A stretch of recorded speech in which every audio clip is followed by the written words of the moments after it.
نو یکدم دا معتصم دا پسد کې راغی او ویلي چې عجبني یا احمد خبره مې ومنه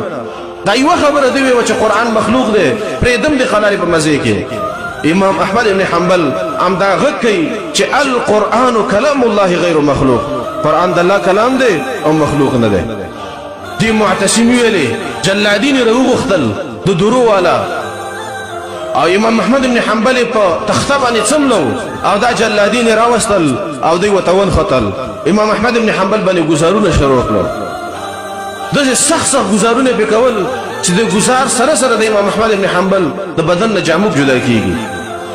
امام احمد ابن حنبل باندې چې یو گزار وکړ امام احمد ابن حنبل شونډې وخوځولې روسته د چاته پوسو کو چې تا څه ویلي وای کله چې دې ظالمانو په ما باندې گزار وکړ زما پرتګاخ ولګېدو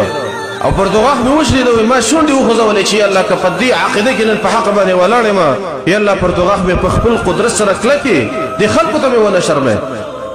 وای الله رب العالمین په خپل قدرت کامله سره زما د پرتګاخ کلک امام احمد ابن حنبل باندې گزارونه شروع کړل دومره ډیر امام احمد ابن حنبل ویو چې امام احمد ابن حنبل اخر بیهوش شه زوب شه امام احمد ابن حنبل چې کله سغو او زوب شه دا ویوړ یو کوټې ته واچو درې ورځې بعد امام احمد ابن حنبل په اوش کې راغی چې کله په اوش کې راغی نو دا رمضان په دغه ټیم کې روزه و امام احمد ابن حنبل چې اوش کې راغی نو دته استرخان خور شو ډوډۍ وته پرتا و نو چې د درې ورځې سړی زوبې وږي چې وی قتل وای دا ډوډۍ شاره وړې ده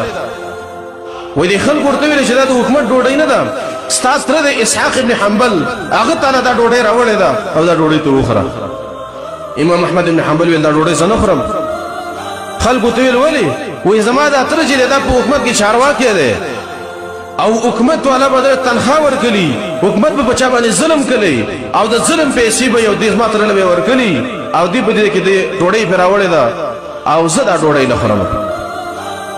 امام احمد ابن حنبل باندې تر دې پورې اته ورځې پورې امام احمد ابن حنبل وږي ډوډۍ نه خوړله اخر څه تجارانو د امام احمد ابن حنبل ملګریو اغولا څه هدیه او تحفه راولېږله او په هغې باندې له ډوډۍ تیاره کړله امام احمد ابن حنبل به هغه وخوړله دومره د زهد او د تقوا والا